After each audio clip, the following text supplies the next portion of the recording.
Au nom du Père, du Fils et du Saint-Esprit, un seul Dieu, Amen. Chers frères et sœurs, en ce vendredi saint, permettez-moi d'aborder le thème suivant, l'amour du Sauveur dans l'Ancien Testament. Comme introduction, notre Seigneur lui-même, par sa bouche pure, a déclaré « Il n'y a pas de plus grand amour que de donner sa vie pour ses amis ». Il s'agit du sommet de son amour qui s'est manifesté sur la croix le jour du Vendredi saint. On trouve les racines de ce grand amour dans l'Ancien Testament. Si la Sainte Bible a nommé Daniel le prophète dans l'Ancien Testament le bien-aimé, ou aussi homme des prédilections, combien le Christ sera-t-il encore plus aimé et combien son amour envers nous sera-t-il plus grand? Nous allons nous concentrer sur le thème de l'amour du Sauveur dans l'Ancien Testament et nous poursuivrons, si Dieu le veut, une autre fois sur l'amour du Sauveur dans le Nouveau Testament. D'abord, il y a un temps pour aimer. Est-ce que tu donnes au Sauveur suffisamment de temps pour l'aimer? Dans le livre d'Ézéchiel, le Seigneur dit « Alors je passais près de toi et je te vis. C'était ton temps, le temps des amours. J'étendis sur toi le pan de mon manteau et je couvris ta nudité. Je m'engageai par serment. Je fis un pacte avec toi, oracle du Seigneur Dieu, et tu fus à moi. » Deuxièmement, Dieu nous aime. « Je vous ai aimé, dit le Seigneur, cependant vous dites, en quoi nous as-tu aimés ?» L'amour du Sauveur envers nous est si ardent qu'il a été symbolisé par le feu. Il est écrit dans le livre des Cantiques, « L'amour est fort, ses traits sont des traits de feu, une flamme de Dieu. Les grandes eaux ne pourront éteindre l'amour, ni les fleuves le submerger. » Dieu révèle la grandeur de son amour à chacun d'entre nous. Et maintenant, ainsi parle le Seigneur, celui qui t'a créé, ne crains pas, car je t'ai racheté, je t'ai appelé par ton nom, tu es à moi. Si tu traverses les eaux, je serai avec toi, et les rivières, elles ne te submergeront pas. Si tu passes par le feu, tu ne souffriras pas, et la flamme ne te brûlera pas, car je suis le Seigneur, ton Dieu, le Saint d'Israël, ton Sauveur. Car tu comptes beaucoup à mes yeux, tu as du prix et je t'aime, ne crains pas, car je suis avec toi. Le Seigneur reconnaît la valeur de notre amour envers lui. Que ton amour a de charme, ma sœur, ô fiancée, que ton amour est délicieux. Dieu n'oublie pas notre amour envers lui. Ainsi parle le Seigneur, je me rappelle l'affection de ta jeunesse, l'amour de tes fiançailles, alors que tu marchais derrière moi au désert, dans une terre qui n'est pas ensemencée. Le Seigneur a aimé Jacob, il a aimé aussi la montagne de Sion, ainsi que les portes de Sion. Sion et Jacob symbolisent souvent chaque fidèle, le peuple de Dieu, et la Vierge Marie ou encore l'Église. Dieu a aimé aussi son peuple Israël, comme l'avait dit la reine de Saba à Salomon. C'est parce que ton Dieu aime Israël et veut le maintenir à jamais. Le Seigneur aime les justes. Dieu nous a aimés avec générosité. Je les guérirai de leur infidélité. Je les aimerai avec générosité, puisque ma colère s'est détournée de lui, c'est-à-dire d'Israël. Son amour est inestimable. Qui offrirait toutes les richesses de ma maison pour acheter l'amour ne recueillerait que mépris. Il nous aime depuis notre jeunesse et même avant notre naissance. Quand Israël était jeune, je l'aimais. Avant même de te former au ventre maternel, je t'ai connu. Un jour, sa sainteté, feu le pape Shenouda III, a demandé à Dieu Où étais-je, Seigneur, avant que tu me crées?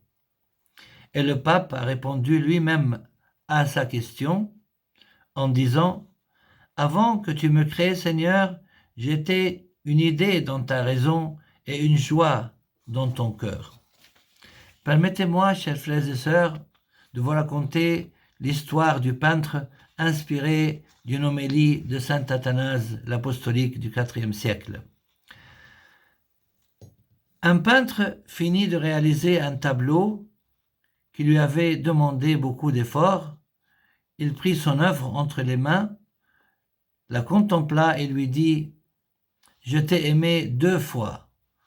La première fois alors que tu étais une idée dans mon imagination, la seconde fois quand je veillais sur toi durant des nuits pour ta réalisation. » Quelques jours plus tard, le peintre dut partir pour un long voyage.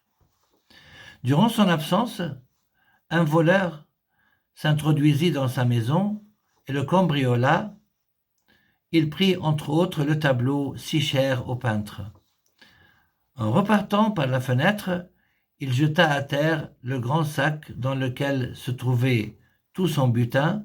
Sous le choc, une grande partie de la peinture du tableau s'écailla. Comme le cambrioleur ne connaissait pas la valeur de ce tableau, il le vendit à l'équivalent de 20 € seulement chez un antiquaire. Le marchand voulut faire restaurer le tableau qui avait été abîmé. Il demanda à plusieurs artistes, peintres, de bien vouloir réparer les défauts de ce tableau. Mais tous refusèrent de retoucher le tableau en expliquant que seul le peintre à l'origine de cette œuvre pouvait vraiment lui rendre son aspect originel. Bien qu'il ne pût le faire restaurer, l'antiquaire, mesurant la qualité du travail artistique, mit cette œuvre en vente dans sa boutique au prix de l'équivalent de 2000 €. Lorsqu'il revint de son voyage, le peintre découvrit que sa maison avait été cambriolée. Immédiatement, il se précipita dans son atelier pour voir si son tableau était bien là. Et, stupeur, il avait aussi été dérobé. Le peintre se mit alors à chercher par toute la ville son tableau. Après de longues recherches, il le découvrit dans la vitrine de l'antiquaire. Il entra dans le magasin et expliqua au marchand qu'on lui avait dérobé ce tableau, qu'il en était l'auteur et qu'il souhaitait le récupérer. L'antiquaire n'accepta pas de croire le peintre et de lui rendre son tableau. Il lui répondit que s'il souhaitait l'acquérir, il devait l'acheter et que son prix avait été estimé à l'équivalent de 2000 €. Le peintre, qui aimait énormément son tableau, n'eut pas d'autre choix que de racheter sa propre œuvre. Il versa les 2000 € au marchand, et lorsqu'il eut dans les mains son tableau, il le contempla en disant « À présent, je t'ai aimé 3 fois. La première fois, alors que tu étais une idée dans mon imagination. La seconde fois, quand je veillais sur toi durant des nuits pour ta réalisation. Et la troisième fois, lorsque j'ai versé une grande somme pour ton acquisition. » De retour à la maison, il se mit au travail pour restaurer son tableau et pour le ramener petit à petit à son état originel. Ayant achevé son travail, il fut ravi de retrouver son œuvre telle qu'elle était. Alors il la prit entre ses mains en disant « Finalement, je t'ai aimé 4 fois. La première fois, alors que tu étais une idée dans mon imagination. La seconde fois, quand je veillais sur toi durant des nuits pour ta réalisation. La troisième fois, lorsque j'ai versé une grande somme pour ton acquisition. Et la quatrième fois, quand je t'ai rendu la forme que tu avais dans mon inspiration. » Comme l'œuvre du peintre, j'étais une idée dans la présence de Dieu, puis je devins sa création sur laquelle il veilla jour et nuit. Lorsque le diable, comme un brigand, m'a volé du paradis, pour me racheter, cela coûta un prix prodigieux. Jésus-Christ, pour moi, livra sa vie et par sa croix, à son image, il me rendit, et gloire à lui éternellement et à jamais. Amen.